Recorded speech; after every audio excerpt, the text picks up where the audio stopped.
historia en este tramo del programa, porque, bueno, obviamente volvemos a sumar a la charla a Ernesto El Chino Varela, director de FM Alfa 91.5 aquí de Las Flores, que estamos, insisto, en el estudio de la radio haciendo el programa, porque me gustaría, Ernesto, que vos presentes justamente a quien fue, no importa cuánto tiempo atrás, tu profesora de geografía, dijiste, ¿no? Así es, profesora de geografía, de historia, y que, bueno, realmente tiene una pasión por aprender ella.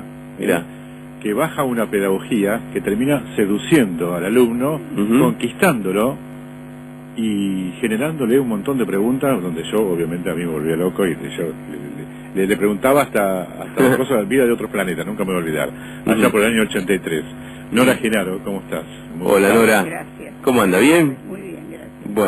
Bueno, Nora, nosotros en la convocatoria que hacemos estando acá, nos gusta siempre hablar con la gente que nos cuenta la historia del lugar donde estamos, porque la gente comenzará a escuchar desde ahora y hasta las 4 de la tarde, seguramente mucho sobre Las Flores, pero nos gustaría que nos dé un marco histórico, ¿no?, de la ciudad donde estamos transmitiendo aquí en Las Flores.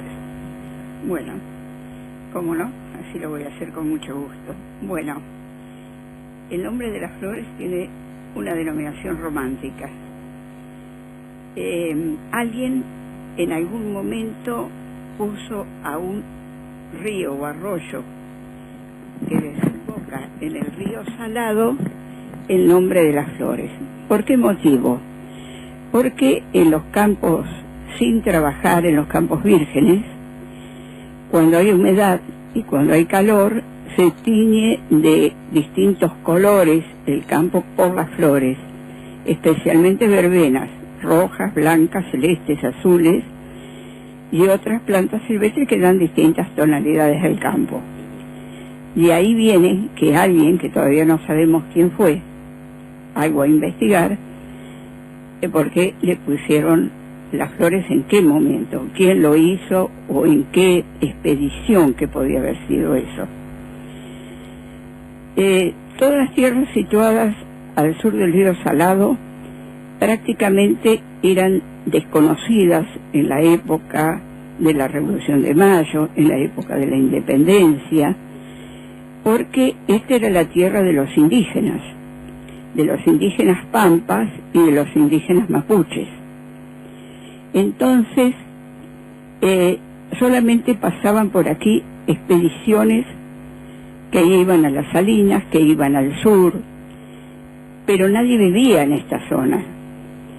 El asentamiento blanco recién empieza en 1821.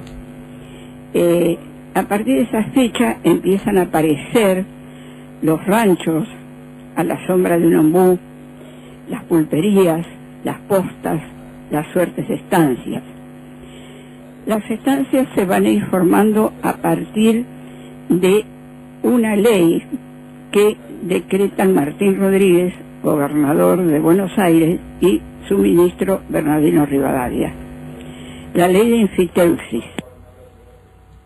en pagar un canon al Estado si según se utilizaba para agricultura o para ganadería.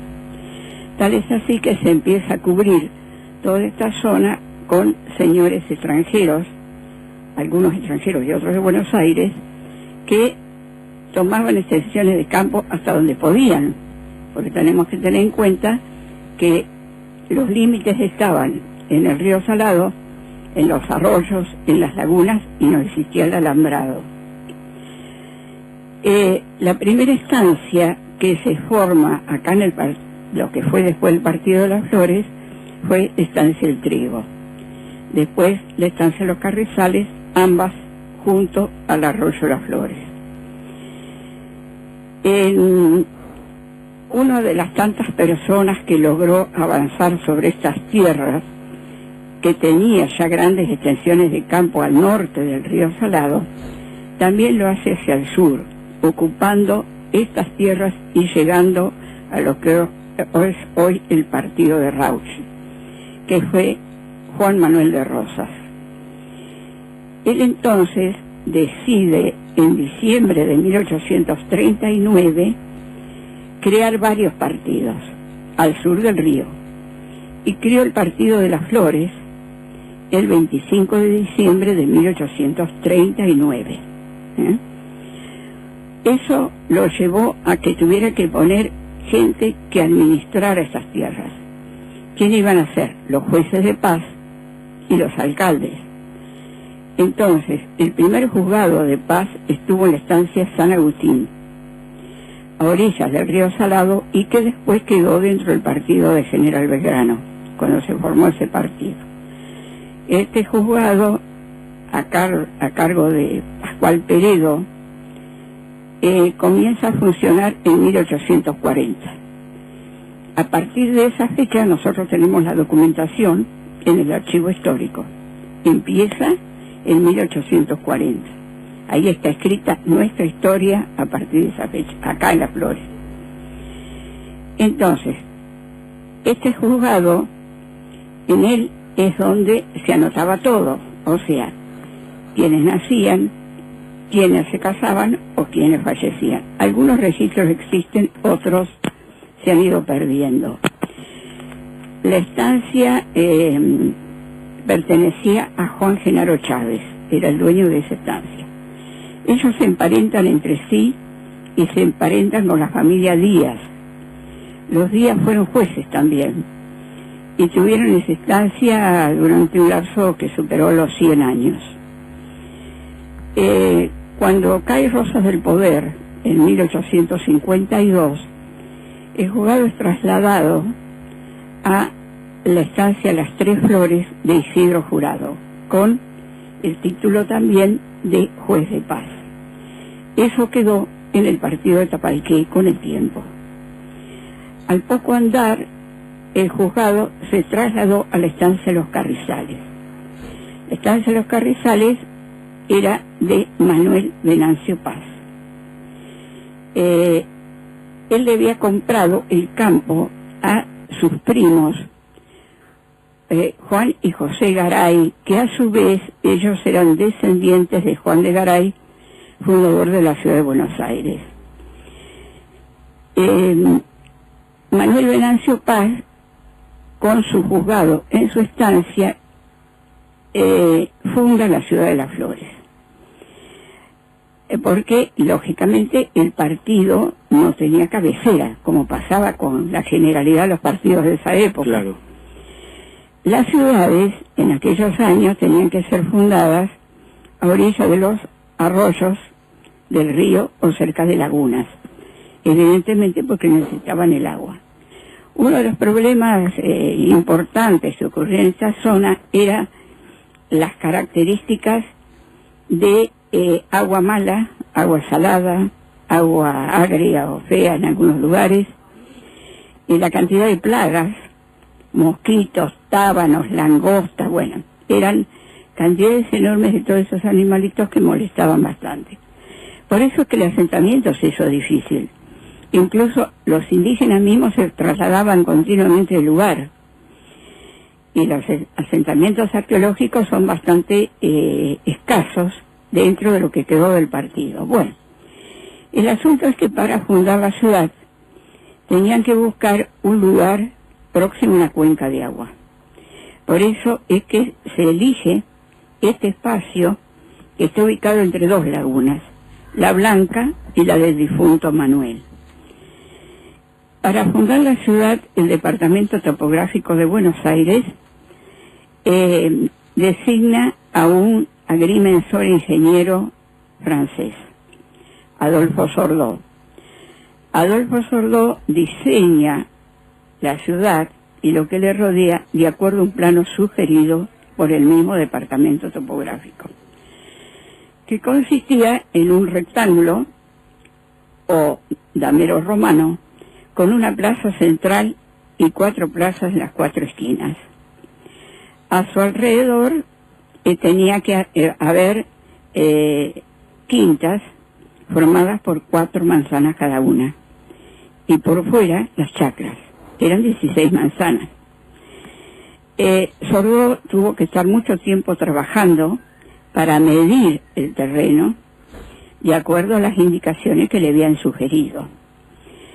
se funda en el 25 de marzo de 1856.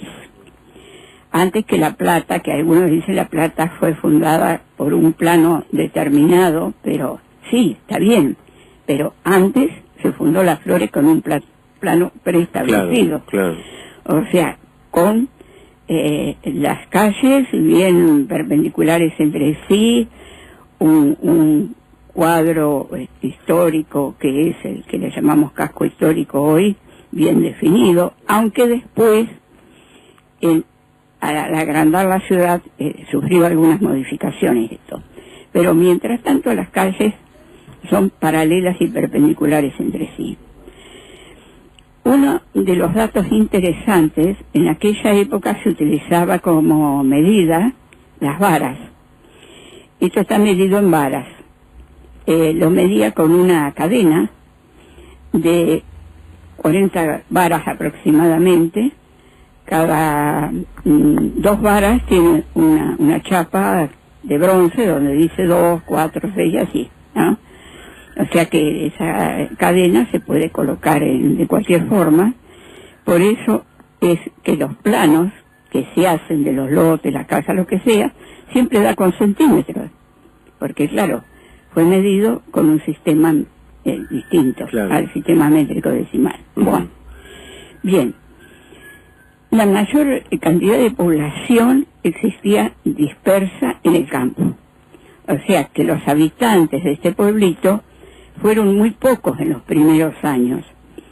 Construían las casas con lo que podían, muchos ranchos, era lo más accesible. Manuel Venancio Paz lo primero que hace es instalar un corralón de materiales de construcción en la esquina frente a la plaza. De esta manera, las personas del lugar iban comprando los materiales que necesitaran para construir sus viviendas, ¿no? A medida que les iba otorgando los lotes y demás.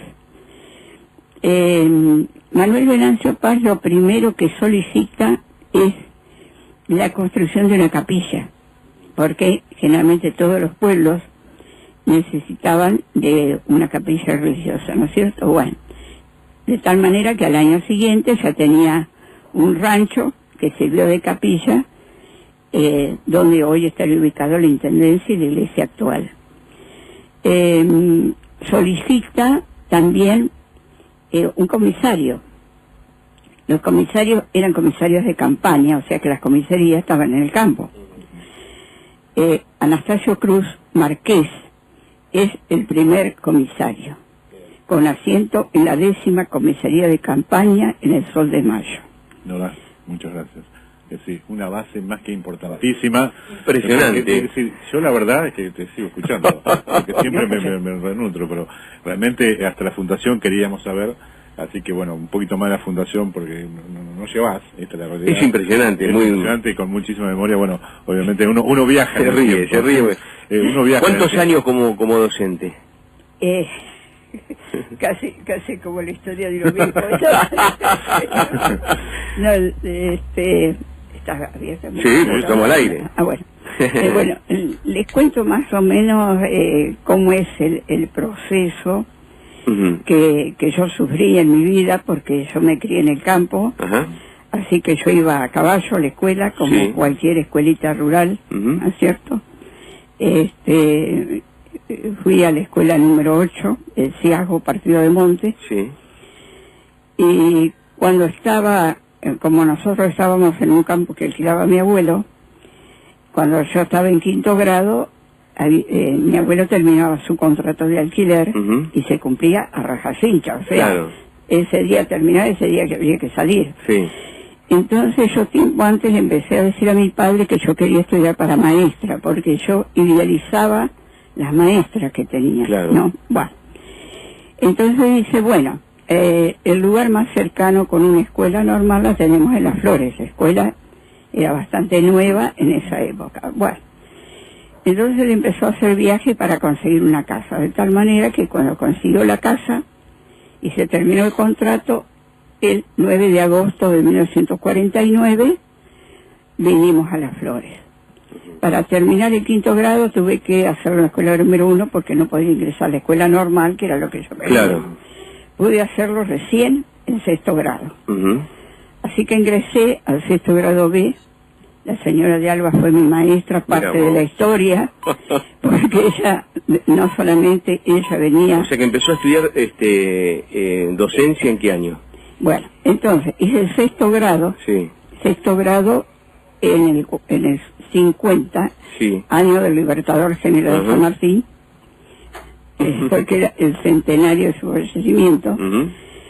Entonces cursé todos los años secundarios en la escuela normal de primero a quinto, egresando como maestra normal nacional, porque era en esa época era la única escuela que existía y era el único título que se recibía. Máximo, digamos. Sí, no había otro, o sea, no existía ni el comercial, ni ninguna, era la única. Y ahí empezó a dar clases.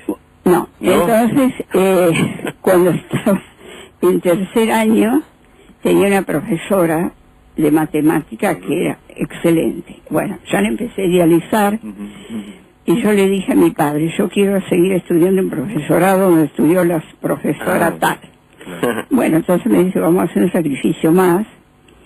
Tal es así que termino el 5º año y nos vamos a Buenos Aires, ya esta señora era de Buenos Aires, así que fuimos a verla. Ingresé al Instituto Superior del Profesorado en Buenos Aires.